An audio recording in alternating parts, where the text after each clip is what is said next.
Hello students, good morning. Students, आज ही class में हम एक बहुत ही महत्वपूर्ण टॉपिक को क्लियर करेंगे, उसको देखेंगे। ठीक है, जो आपके अक्सर प्रतियोगी परीक्षाओं में मतलब जो कॉम्पिटिशन एग्जाम उसमें दिखकर आता रहता है, जो लेसअप और मैसअप से ही संबंधित है। ठीक है, आपके कई बार ऐसे क्वेश्चन आते हैं जिसमें आपको छोटी से छोटी संख्या ज्ञात करनी होती है। कोई एक संख्या ज्ञात करनी होती है जिसमें दी गई संख्याओं, जैसे मान लीजिए आप ए बी और सी, ये तीन संख्याएं आपको दी गई है और इन तीनों संख्याओं का अलग अलग भाग देने पर आपको शेषफल प्राप्त हो कोई संख्या के रूप में। जैसे यहाँ पे एक्स वाई और जेड, ये तीनों शेषफल आपके बचते हो। ठीक है, तो वह सबसे छोटी संख्या क्या होगी और किस प्रकार से ज्ञात कर सकते हैं। ठीक है, देखिए यहाँ पर इस सवाल में दो कंडीशन बनती है। ठीक है, दो कंडीशन कौन कौन सी बनती है? देखिए, फर्स्ट कंडीशन ये होती है जब आपके शेषफल एक समान हो। ठीक है, मतलब बराबर हो। एक समान मतलब बराबर हो। एक तो कंडीशन होगी तब, इसका मतलब ये हुआ जब आपके x बराबर y बराबर जेड हो, तीनों शेषफल आपस में क्या बराबर हो। और दूसरी कंडीशन जब आएगी जब तीनों शेषफल मतलब जो आपके रिमेनिंग बचती संख्या के रूप में वो शेषफल अलग अलग हो, अलग अलग हो।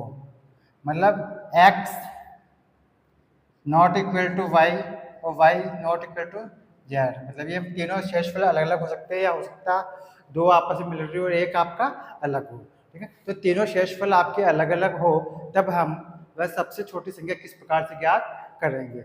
जब आपके शेषफल एक समान हो। ठीक है, उस कंडीशन में आप अभीष्ट संख्या कैसे ज्ञात करेंगे?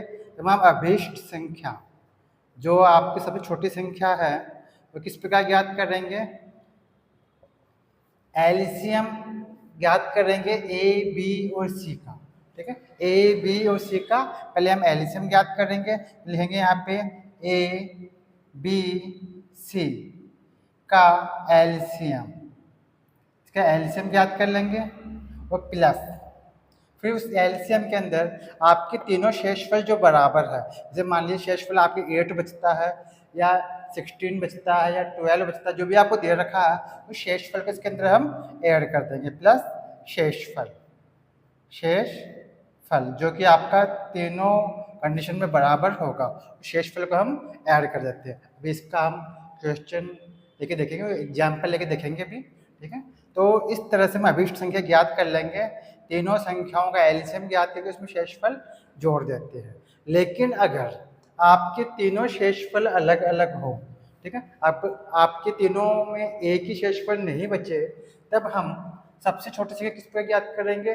सबसे पहले हम इन संख्याओं का और इन शेषफलों का अंतर ज्ञात करेंगे। तो हम लिखेंगे यहाँ पर a माइनस एक्स, मतलब पहली संख्या में से पहला शेषफल, दूसरी संख्या में से दूसरा शेषफल घटाएंगे। ठीक है, और तीसरी संख्या आपके पास क्या c, तीसरी संख्या में से तीसरा शेषफल जेड घटाएंगे। तो इनको घटाने पे आपको एक समान मान प्राप्त होगा।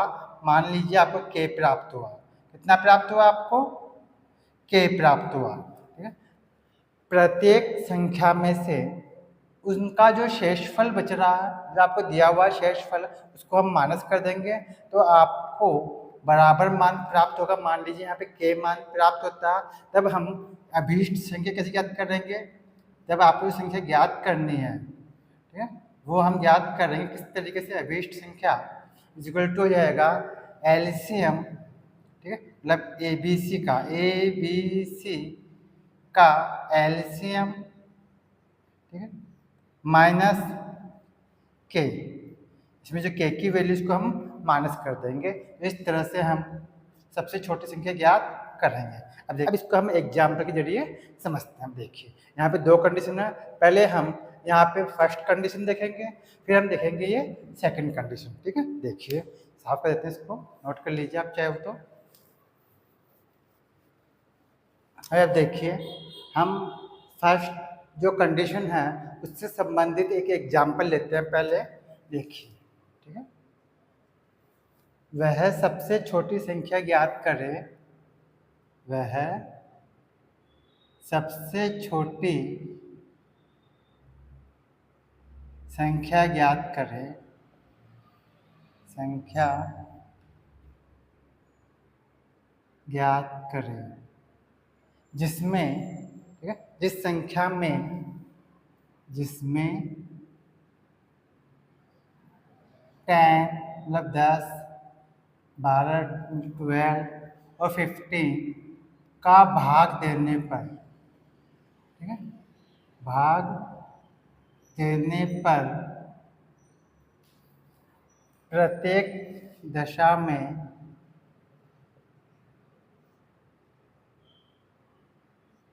प्रत्येक दशा में 6 शेष बचे, शेष बचे। ठीक है, अब देखिए आपको वह सबसे छोटी से छोटी संख्या ज्ञात करनी है। और मैंने आपको बताया था जब भी छोटी से छोटी संख्या की बात आ जाए तो हम हमेशा एलसीएम ज्ञात करते हैं। क्या ज्ञात करते हैं? एलसीएम ज्ञात करते हैं। तो यहाँ पे प्रश्न दिया हुआ एक कोई संख्या सबसे छोटी जो आपको ज्ञात करनी है, इसके अंदर 10, 12 और 15 इन तीनों का अगर भाग दिया जाए, ठीक है, इन तीनों का अगर भाग दिया जाए तो प्रत्येक कंडीशन में आपको 6 मतलब 6 क्या बच जाए? शेष बचे। क्या बचना चाहिए? शेषफल बचना चाहिए। ये आपके प्रश्न में दिया गया है। अब इसको किस प्रकार से हम ज्ञात करेंगे? अब ये पास 3 संख्याएं हैं और तीनों कंडीशन में आपके शेषफल 6 ही बचना चाहिए। इस 10 का डिवाइड करने पे भी 6 बचे, 12 का डिवाइड करें किसी संख्या में तब भी आपके 6 बचे और 15 से भी आपके 6 ही शेषफल आपके बचना चाहिए। ठीक है, देखो यहाँ संख्या दे रखी है आपके, ठीक है, संख्याएं तो आपकी दे रखी है 10, 12 और 15 और शेष क्या बचाना आपको? शेष आपको बचाना है 6। ठीक है, तीनों में आपको 6 ही शेषफल बचाना है और आपको ऐसी संख्या ज्ञात करनी है जिसमें तीनों का डिवाइड करने पर शेषफल 6 प्राप्त हो। ठीक है, अब देखिए यहाँ पे हम क्या काम करेंगे, तीनों संख्याओं का एलसीएम ज्ञात करेंगे। पहले लेंगे 10, 12 और 15 का एलसीएम मतलब लसअप है। इन तीनों का आप एलसीएम ज्ञात करेंगे तो आपका लसअप आएगा 60। ठीक है, कितना आएगा? 60 आ जाएगा पर लसअप है। आप चाहे ज्ञात कर सकते हैं इस तरीके से, आपको बताया था 10, 12 और 15 2 का डिवाइड करेंगे तो 5, यहाँ पे हो जाएगा 6 और 15 का 15, फिर 3 का डिवाइड 2 का डिवाइड करेंगे पहले तो 5 हो जाएगा 3 और 15 का 15, फिर हम 3 का डिवाइड करेंगे तो 5 का 5, 3 1 जा 3, 3 5 जा 15, फिर 5 का डिवाइड करेंगे तो 1 1 और 1, इनको मल्टीप्लाई करेंगे 5 3 जा 15, 15 का इससे क्या 2 से तो 30, 30 2 जा 60, तो आपका एलसीएम कितना आ गया? 60 आ गया। अब आपको वह संख्या ज्ञात करनी है जिसमें भाग देने पर मतलब डिवाइड करने पे हमेशा आपके कितना शेषफल प्राप्त हो? 6 बचे। ठीक है, इसलिए हम 6 को इसमें जोड़ देंगे, यह हो जाएगी अभीष्ट संख्या। अभीष्ट संख्या मतलब जो संख्या आपको ज्ञात करनी है वह संख्या हो जाएगी 60 प्लस 6 यानी 66। इस तरह से ये आपके आंसर हो गया। अब अगर आप 10 का इसमें डिवाइड करेंगे तो आपके 6 शेष बच जाएगा, 12 का इसमें डिवाइड करेंगे तब भी आपके 6 बच जाएगा शेषफल, और 15 का अगर डिवाइड करेंगे तब भी आपके 6 ही शेषफल बच जाएगा। ठीक है स्टूडेंट्स, इस प्रकार से आपको जो तीनों संख्याएं दी हुई है जिसको हम ए बी और सी मान सकते हैं, उन तीनों संख्याओं का एलसीएम ज्ञात करके उसमें हम जो शेष बच रहा समान, एक समान जो शेष बच रहा है उसको हम ऐड कर देते हैं। इस प्रकार हमारा अभीष्ट संख्या ज्ञात हो जाती है। ठीक है, अब देखिए अब हम आते हैं स्टेप 2 पर, दूसरी कंडीशन पर। जब आपके शेषफल अलग अलग प्राप्त दे रखा हो मतलब शेषफल अलग अलग बच्चे, तब हम आपके अभीष्ट संख्या किस प्रकार से ज्ञात करते हैं इसका भी क्वेश्चन देख लीजिए। देखिए अब देखिए हम अब स्टेप 2 से संबंधित जो एग्जाम्पल है उसको देखते हैं, जिसमें आपको शेषफल अलग अलग प्राप्त हो। तब हम सबसे छोटी संख्या किस प्रकार से ज्ञात करेंगे। ठीक है, देखिए एक एग्जाम्पल लेते हैं इससे संबंधित। वह सबसे छोटी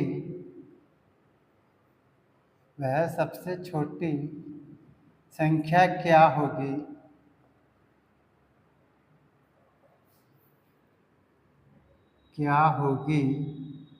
ठीक है, जिसमें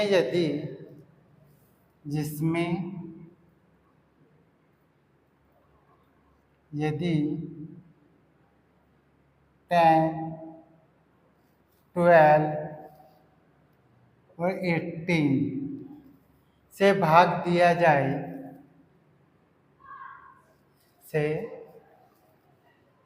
दिया जाए मतलब डिवाइड किया जाए, भाग दिया जाए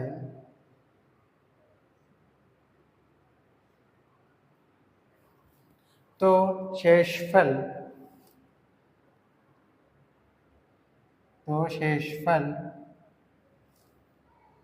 क्रमशः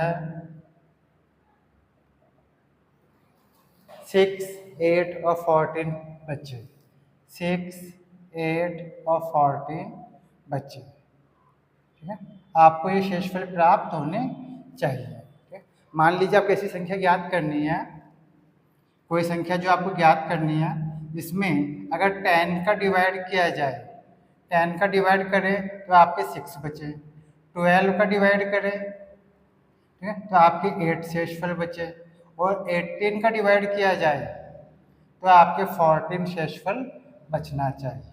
ठीक है, इस तरह से आपको शेषफल बचने चाहिए कि किसी संख्या में 10 का डिवाइड करने पे 6 बचे, 12 का डिवाइड करने पे 8 बचे और 18 का डिवाइड करने पे 14 बचे। तो आपके पास जो संख्याएं हैं वो तो हो गई, संख्याएं जो है वो तो आपके पास हो गई 10, 12 और 18, और शेष क्या बचना चाहिए भाई, आपके शेष बचना चाहिए क्रमशः एक तो 6 10 का डिवाइड करने पे तो, और 12 का डिवाइड करने पे 8 और 18 का डिवाइड करने पे 14 बचना चाहिए। ठीक है, अब हम क्या काम करेंगे, इसमें इन शेषफलों को इन संख्याओं में से घटा देंगे, जैसे कि मैंने आपको स्टेप 2 में समझाया था। ठीक है, यहाँ पे इन दोनों का हम घटाव करेंगे, इन दोनों में भी घटाव करेंगे, इन दोनों में भी हम माइनस करेंगे, मतलब 10 - 6 ठीक है, कितना प्राप्त होगा आपको 4। फिर 12 - 8 कितना प्राप्त होगा 4। फिर 18 - 14 कितना प्राप्त होगा भाई 4। यहाँ पे आपको एक समान संख्या प्राप्त हो जाएगी। ठीक है, ये सभी मान घटाने पे आपके क्या होंगे, बराबर प्राप्त होंगे। अब आपको क्या करना है, इन तीनों संख्याओं का क्या निकालना, एलसीएम ज्ञात करना। तो यहाँ पे अब करेंगे हम 10, 12 और 18 का एलसीएम, इसका हम एलसीएम ज्ञात करेंगे। तो पहले हम ज्ञात कर लेते हैं यहाँ पे 10, 12 और 18 तीनों का एलसीएम निकालेंगे। देखिए 2 का डिवाइड होगा, यहाँ हो जाएगा 5, यहाँ हो जाएगा 6, यहाँ हो जाएगा 9। ठीक है, फिर 2 का डिवाइड करेंगे तो 5 का 5, यहाँ पे 3 और यहाँ पे 9 का 9। फिर 3 का डिवाइड करेंगे तो 5, यहाँ पे 1 और यहाँ पे 3। फिर 3 का डिवाइड करेंगे तो 5 का 5 1 1। फिर 5 का डिवाइड करेंगे तो 1 1 1 हो जाएगा। ठीक है, यहाँ पे मल्टीप्लाई करेंगे तो जाएगा यहाँ पे 5 3 15, 15 का मल्टीप्लाई से किया तो 45, फिर 90 और फिर 180। कितना प्राप्त होगा आपको इसका एलसीएम 180। 180 मतलब 180 तो क्या हो गया आपका एलसीएम हो गया इन तीनों संख्याओं का। ठीक है, 10, 12 और 18 का लसअप तो आप क्या हो गया 180। अब आपको इस लसअप में से इस संख्या को घटाना है जो आपके संख्या और शेषफल का घटाव है, अंतर है। ठीक है, तो लेंगे अभीष्ट संख्या जो हमको ज्ञात करनी है वो हो जाएगी 180 माइनस आपके संख्या और उनके शेषफल का जो अंतर है वो आपको इसमें से घटाना है। यहाँ पे क्या है 4, ठीक है। 180 जो आपके लसापा है, उस लसापा में से जो आपके लसापा एलसीएम है उसमें से आपको इन संख्याओं और इनके शेषफलों का जो अंतर है, जो कि एक समान संख्या प्राप्त होगी आपको हमेशा, उस अंतर को आपको यहाँ पे लसापा में से घटाना है। यह घटाव करने पे कितना प्राप्त होगा आपके 176। इस तरह से आपका आंसर हो गया 176। अगर इस 176 में आप 10 का डिवाइड करेंगे तो आपके 6 शेषफल प्राप्त होगा, 12 का डिवाइड करेंगे तो 8 शेषफल प्राप्त होगा, और 18 का इसमें डिवाइड करेंगे तो आपको 14 शेषफल प्राप्त होगा। ठीक है स्टूडेंट्स, इसी तरह से हम और भी आप एग्जाम्पल लेके देख सकते हैं। ठीक है, देखिए